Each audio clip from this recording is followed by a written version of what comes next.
Wow, the crowd is going nuts. Good morning. Happy Thursday. Happy fourth quarter day. We've entered the final quarter. So again, Campaign Communications Director Michael Tyler, joined by Alex Hornbrook, ED of the convention, convention co-chair, Senator Cory Booker. We are going to waste no time, so folks can get on with their day. I'm going to turn it over to Alex to run through what to expect tonight. Good morning, welcome. Thank you for joining us for the fourth and final day of the 2024 Democratic National Convention. Over the course of the week, you've heard the story of who we are as Democrats, what we stand for as a party, and the vision that the Harris-Walz ticket is fighting to make a reality. The story was narrated by voices that tell it best, voices from across the country that represent our broad and deep coalition and underscore the Harris-Walz ticket is fighting for the people, for our freedoms, and for our future. The theme for tonight is For Our Future. And as we conclude our incredible week of organizing, celebrating, and doing the vital work of our party, we'll use the final night in the United Center to show the American people how Vice President Harris and Governor Walz are committed to fighting for a brighter future for everyone. Tonight we're going to hear from Vice President Harris as she tells her story directly to the country, and we'll hear from leaders across the party, including the Honorable Deb Haaland and Marshall Fudge, Senators Padilla, Casey, Brown, Baldwin, Warren, and Kelly, Governor Healy, Gretchen Whitmer, and Roy Cooper, and Representatives Clark, Kinzinger, McBath, Neguse, Frost, Slotkin, Allred, and Gallego, Tennessee 3, Gabby Giffords, gun violence survivors, and gun safety advocates. The final night here of our convention is going to showcase our vision for the future and make clear that Americans are ready to fight and win the Harris-Walz ticket. Thank you, Alex. So again, good morning, everybody. Welcome to the final day of the convention. We are, of course, first and foremost, very excited to hear from Vice President and Democratic nominee for President, Kamala Harris, this evening. She's going to talk about her positive vision for the future of America, an America where the middle class won't just get by, but will get ahead. A country where all of our freedoms are protected, a country where we protect the rights of women, including the right to make their own choices about their bodies. The American people have watched 3 nights of our convention, so let's do a little side-by-side of our high-energy, future-facing convention and the other guys' convention last month in Milwaukee. The city Donald Trump says is horrible. Just to recap from last night really quickly, the message that was on full display. You saw common sense over nonsense, as Oprah so eloquently put it. You saw Republican former Lieutenant Governor Jeff Duncan say that if you vote for Kamala Harris in 2024, you're not a Democrat, you're a patriot. You saw a future-focused vision for America that consists of more freedoms. You saw joy, love, and happiness in that convention hall. But let's recap the entire week. On Monday, we honored President Biden. We heard about the accomplishments of the Biden-Harris administration, the work they did to rescue our economy after Trump wrecked it, beating Big Pharma, capping the price of insulin at $35 a month for our seniors, securing trillions of dollars for infrastructure to rebuild roads and bridges, making the largest investment in fighting climate change in American history, making our country safer, bringing crime to a 50-year low, passing the first bipartisan gun safety legislation in 3 decades. On Monday at the RNC, you heard from a puppy killer and Trump's top MAGA minion in Congress. On Tuesday, back here in Chicago, you saw Barack and Michelle Obama and second gentleman Doug Emhoff talk about how deeply Kamala Harris believes in family, fighting for working people, and how she'll bring those values to the White House. Meanwhile, on the second day of the Republican convention, to no one's surprise, they passed an extreme party platform that would ban abortion nationwide and put women's lives at risk. And then last night, the future Vice President and America's football coach, Tim Walz, laid out how he has fought for rural communities and Minnesotans to help the middle class get ahead in life. Wednesday at the RNC, it was the architect of family separation taking the stage in prime time. Meanwhile, at our convention, you've heard from reproductive rights champions like Amanda Zarowski, Caitlin Joshua, Hadley DeWall. You've heard from defenders of democracy like Sergeant Gonell, who defended the Capitol on January 6th. You'll hear from more American heroes tonight, as Alex was discussing. The split screen between our stages and the voices that we are uplifting could not be more clear. When Donald Trump finally took the stage on the final night of the RNC, we were told it would be a seminal moment in this election. The moment when he found a new tone, finally turned his focus from himself to the American people. We were told Trump would finally act like a president. Well, We're still waiting for that Donald Trump to show up, but if you are looking for a president, you'll see her on stage tonight. I'll let Senator Booker say more about Vice President Harris, but before I do that, I do want to talk about one more thing you're going to hear tonight.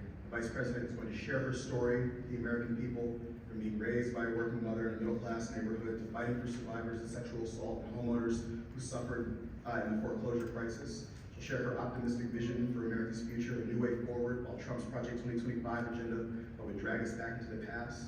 On that stage tonight, you'll see a champion for working people all across the country, a defender of our fundamental freedoms, and a prosecutor who will make the case against Donald Trump. Most importantly, what you'll see is the next president of the United States.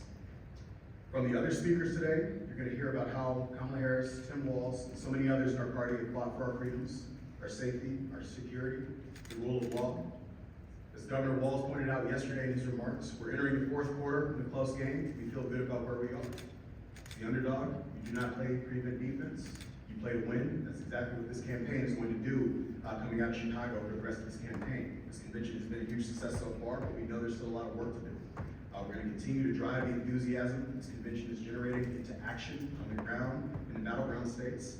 Continue to take our message directly to the voters that are going to decide this election every day between now and election day. With that, it's my pleasure to turn it over to convention co-chair, U.S. Senator Cory Booker. The smattering of applause is very much appreciated. All right, you all know this. I am an OG Joy guy. It's something I've been talking about for a very long time.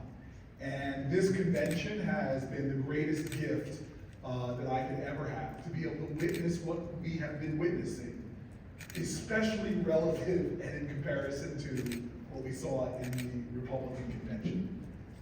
I am so happy now. It's almost like weeping has endured through the night, but joy cometh in the morning. And in many ways, we see a new day dawning in America, page being turned. And that is being represented by the kind of speakers you see before you in this convention. You've seen some of the best talent America has to offer. Not in a partisan way, but people coming forward and giving their testimony to hope, to joy, to love, and to a vision of America that is so inclusive, that is so about bringing us together to heal. Now tonight, I tell you, I'm excited about another moment about last night. I had this incredible privilege, thanks to the men on either side of me, to, for the first time in the convention, I've spoken to past ones, but to actually be backstage during Gold Time. And I know Mike Tyler just used a bunch of football analogies. He's a great guy. I think he's got a fantasy football team. I actually played the sport, man. and a long time old friend, I'm just joking, but I was a ball player, played high school football. We won the state championship. I went to Stanford, played there, and I know about good coaches, I know about bad coaches. I know about the beauty of having great teams. So my best friends in life are people all across the political spectrum, but we are still a team. We bowled at the White House recently, my team about a year ago, and there were Republicans, Democrats, but we were all together. There's a tight bond. You can't fake that. And so what America didn't see last night was when Walz came off the stage and went backstage, and I saw all of these men get together with such joy and exuberance in a love huddle like I have not seen since the days I was playing football. Walz is a special kind of guy. And what you saw last night and what you felt last night is real. So many Americans are looking for that. We've witnessed too much of the politics of demeaning and degrading, and in Donald Trump, I will tell you, he's a guy that so indiscriminately degrades Americans that even Republicans are not safe. He's been degrading DeSantis about his height, my friend, Chris Christie about his weight, Nikki Haley about her heritage, John McCain about his military service. And so to see in Walz and so many of the other folks that are supporting this incredible ticket, this idea that we're not about putting people down, we're about lifting people up. And so tonight we're going to hear from Kamala Harris. And I am so excited It's like a proud sibling. She and I served together in the Senate. I know who she is, I know what she's about, and I can't wait until America hears from her.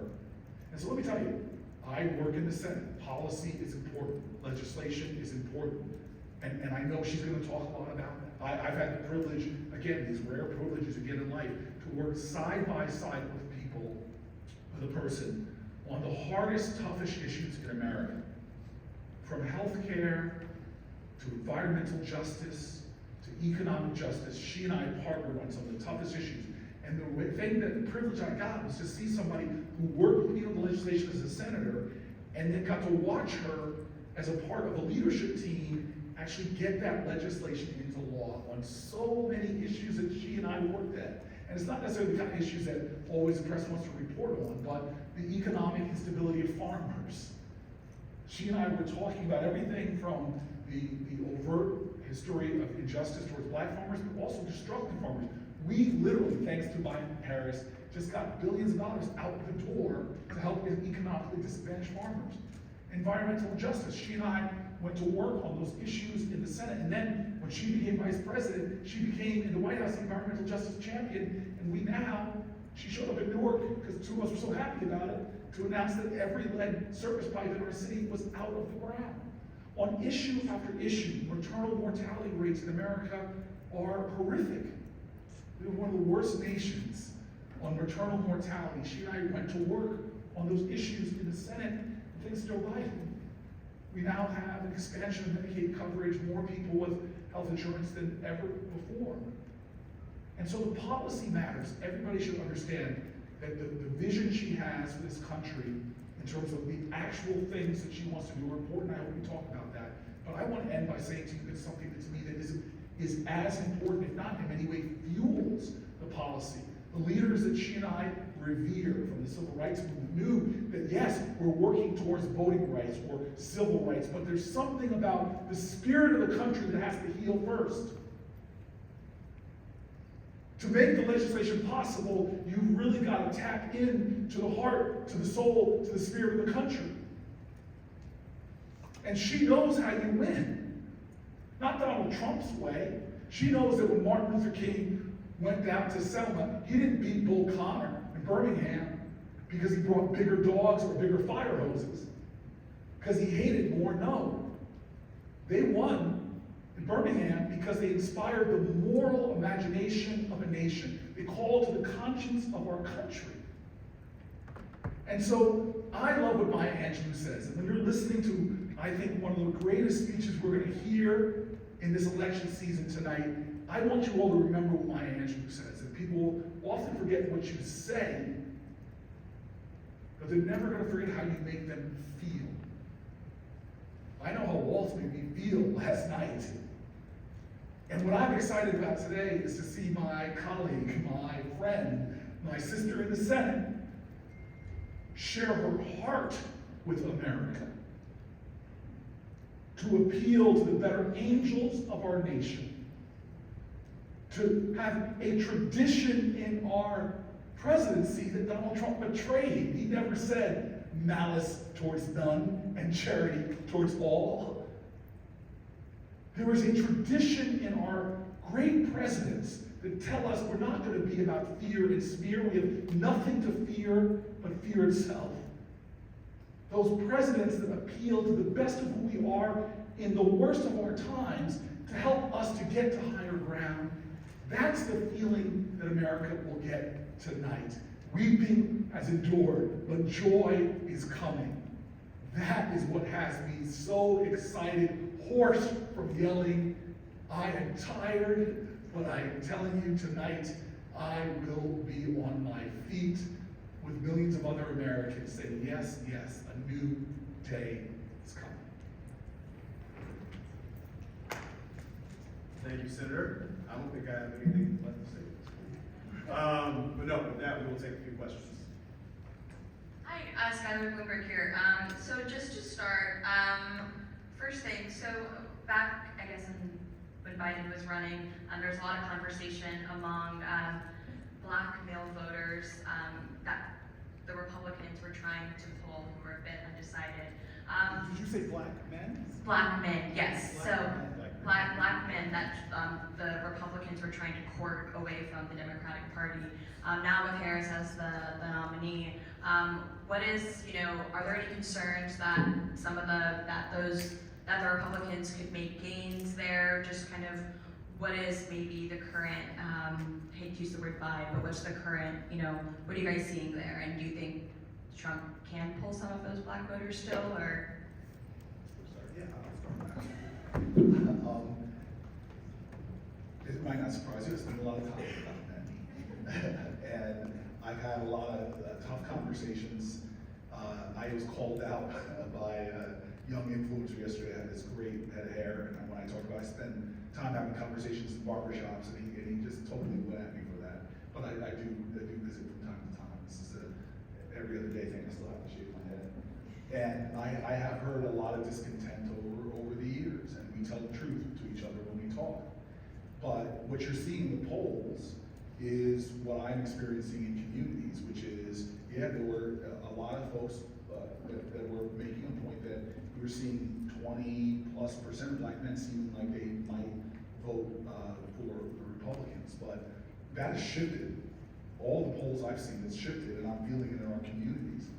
And one of the greatest experiences I've had as a guy who spends a lot of time on social media is that a second Kamala Harris sort of announced her presidency, and the president appointed, directed his endorsement towards her, and that we all rallied around her.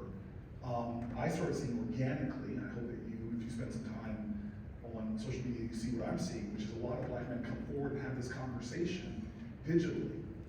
And a lot of it is actually clapping back on some of the things that during her presidential campaign were just unfair, really lies about her time as a DA, about her time as the Attorney General. When she now come into light, had probably one of the more visionary understandings of how a criminal justice system should hold people accountable, but also should empower people to succeed. And so a lot of that truth is getting out here, and I'm seeing it melt away the kind of falsities that I think have fueled a lot of the discontent you see in a lot of folks. And then the final thing I want to say is, and this is great about the Harris campaign and great about, I think, the way they're running it, is they're not taking any voter for granted. This is a campaign that knows they have to earn the vote, that they have to work for it, that they have to speak to all of the diversity of America and call us together.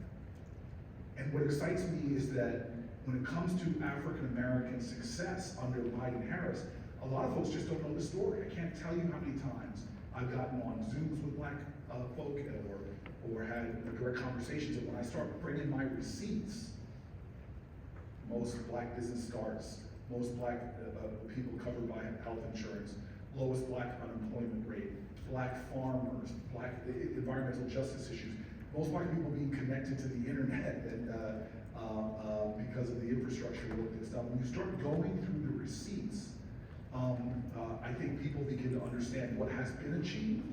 And then when you get someone who has lived experience that's very relatable to most Americans, women, immigrants, people who were not born with generational wealth, I think that people begin to understand that they're gonna have somebody in the White House that sees them, that will fight for them, and will continue to advance the cause. I am looking forward to this competition for voters of all backgrounds, and I'm looking forward to working with the Harris-Walz team to earn the votes of every American. And trust me, we will be in Milwaukee. Trust me, we will be in Detroit. Trust me, I just came out of Philly last week where I was in a black barbershop and a beauty salon having these kind of conversations. Yeah, the only thing, before we move on, the only thing I would add is that we have 75, 74 days left until the election now. As this election creeps up on the American people, it creeps up on more black men, I think the choice is becoming more stark and more clear. In Donald Trump, what black men are seeing is somebody who stepped into public life, also accused of Essential Part 5, and never apologizing for it after he already knew them to be the exonerated 5. This is a person who stepped into political life by taking birtherism and having it go mainstream. This is somebody who, when he was president, it's not just the record of racist invective, it is the disastrous economic record by the end of his presidency, the things that had gone up for Black folks in America with the unemployment rate, the uninsured rate after he fumbled the bag in a COVID response. This is somebody who every single day out on the stump right now is leading not with policy solutions to improve the lives of Black men in this country, but is leading with more invective, is leading with more hate, more chaos, more division. And so we know this is not, for many Black men, this is not going to be a choice between Kamala Harris and Donald Trump. It's going to be a choice between the couch and actually voting for this ticket. So we are focused on making sure that Black men across this country understand the vision that Kamala Harris has for them as we move forward over the course of the next 4 years. That's why she's out on the stump in places like North Carolina, laying out the first pillars of her economic agenda, how we're going to continue to lower costs, how we're going to continue to build economic opportunity, how we're going to create an economy where Black young entrepreneurs can actually not just get by, but get ahead. And so that's going to be the fundamental contrast that we present over the course of the next 2 months here. And as the Senator was saying, we're going to use every single tool at our disposal to do so, organizing heavily on the ground in cities like Atlanta, Philadelphia, Detroit, Milwaukee. We're going to make sure that we're also investing in paid media, making sure that particularly for young Black men, we're reaching them where they are, right? So not just running television ads, that's why we're over-indexing on things like digital advertisements, because we have to hit people not just with the right message, the right messengers, but you have to hit them on the platform so they're actually getting our campaign's message. So we're going to sprint through the tape and take absolutely nothing for granted. Take that mic out and just drop it. Thank you for doing this, Michael Jones, Once Upon a Hill. I know you've been had your fair share of campaigns. I'm just curious, can you put into context the campaign that the Vice President and the government, have executed so far under, extraordinary circumstances, especially consolidating that support among congressional Democrats so quickly? What does it say about the candidates? What does it say about the campaign that the President passed along to the Vice President? Can you just put into context what got Vice President to this moment tonight? Yeah, listen, I think, you referenced the President sort of immediately endorsing the Vice President when he stepped aside, and she stepped into his shoes as the leader of this party and our nominee.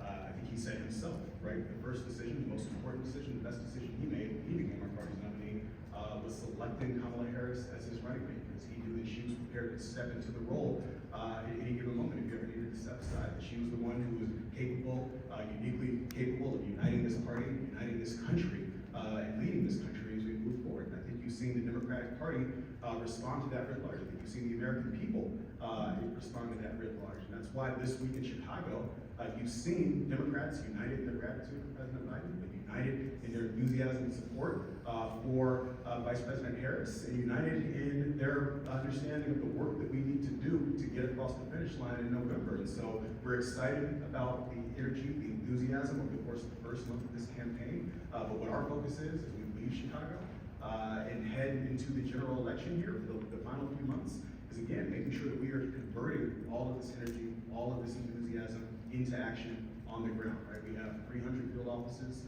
1,600 staff across all of our battleground states. We are using opportunities like this. Last night, for example, we had our biggest phone bank of this entire campaign so far, dialing into voters in the battleground states, making sure that they were tuning in and watching, making sure that they understood the fundamental stakes of this election. And that organizing work continues from now until November, because again, we feel really good about where we are. But this is going to be a margin of error race decided by a handful of votes, right, in a handful of states. And so we cannot take anything for granted. We have to use every single tool at our disposal to get to 270 electoral votes. So that's where our focus is. Thank you. Jackie Capo, News Nation. This is sort of a two-parter. In terms of the momentum, obviously there's quite a lot coming in and throughout the convention. What's the plan to keep that momentum going? And since we've covered him quite a bit, I'd be remiss if I didn't ask, what's the strategy to court RFK's voters, particularly if he endorses Trump tomorrow? Yeah, listen, I'll start in order. I think on sort of maintaining the enthusiasm, I spoke a little bit about that just now, but for us, we have from now, we leave Chicago.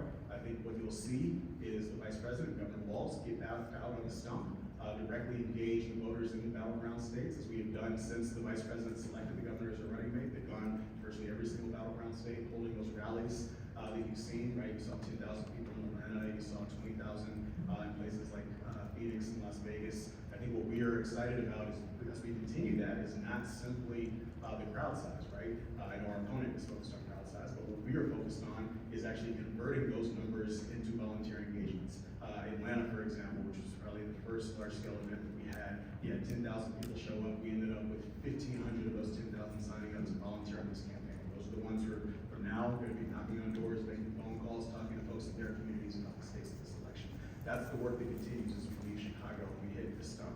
Obviously, we look forward to other high-profile moments as we approach the early voting period. I think that begins with the ABC debate on September 10th. Should Donald Trump actually keep his word and show up? We'll continue with the vice presidential debate in October on CBS. And then we turn into mobilization mode, right? Because we fully convert all of this energy, all of this enthusiasm into get out and vote efforts into the month of October. Early voting starts in many states in late September, so we have a short amount of time right now to harness all of this energy again into action in the ballot box. Oh, RFK. Yeah, listen, I mean, two things. Number one, RFK was obviously funded in large part by MAGA donors. He parroted a lot of MAGA talking points throughout the campaign. So I don't think it would come as any surprise to us should he formally endorse Donald Trump today. But my message is not for him. My message is for many of the undecided voters, many of whom found a home with him in the early stages of this campaign. If they were feeling disaffected about the state of the race, if they were looking for a new way forward, if they were looking for somebody who's actually going to fight for their interests, their values, if they were looking for somebody who understood as it relates to the personal decisions that they make in their lives, the government should get the hell out of the way, then there's a home for them in Kamala Harris' campaign. And we'll do all the work necessary to court those voters and make sure that they understand the fundamental stakes and the threat posed by Donald Trump and the path forward, the positive vision that Kamala Harris is campaigning on the rest of this campaign. Hello, thank you. Ted Johnson from Deadline. Two questions. One, last night we had the appearance of Oprah Winfrey, but there's also been a number of other musical celebrities and performances, and I was wondering if you could speak to why is that important to feature those figures. The other question is, the three nights have gone beyond prime time on the East Coast. The question is, does it matter to you? Yes, on your first question, I think we have seen every single night a real wide variety of speakers and presenters that represent, again, a very broad and diverse coalition that is coalescing around our candidates. We obviously are living in a time of very fractured media environment. We have, people, particularly people who are not, super engaged in politics day to day, who get their news, their information from a whole wide variety of sources. And so having some of the folks that you mentioned, the entertainment industry and others, we have a lot of people who want to come and support Kamala Harris and Tim Walz, and those are folks who help us to reach segments of Americans who may not be watching TV news or other sources. So we really appreciate everyone from your average citizens, your elected officials, folks in the entertainment and other industries who are coming here, lending their voices, lending their credibility to support Kamala Harris and Tim Walz. And the second one was sorry. Just prime time. Does it matter We- that the 3 nights have gone? Well, we're a party who has a lot to say, and we have a lot of people who, again, are really excited to be here and to support, to talk about why they're supporting Kamala Harris and Tim Walz and all the accomplishments of the Biden-Harris administration. And so, that exuberance has led us, a little bit over time, a few nights, but we've been, making the requisite adjustments and making sure that we get to, the folks that, the voters and the delegates really, want to see and hear from. Final point on that too, before you start, I'm sorry. But, I think the ratings have spoken for themselves too relative to the Republican National Convention last month.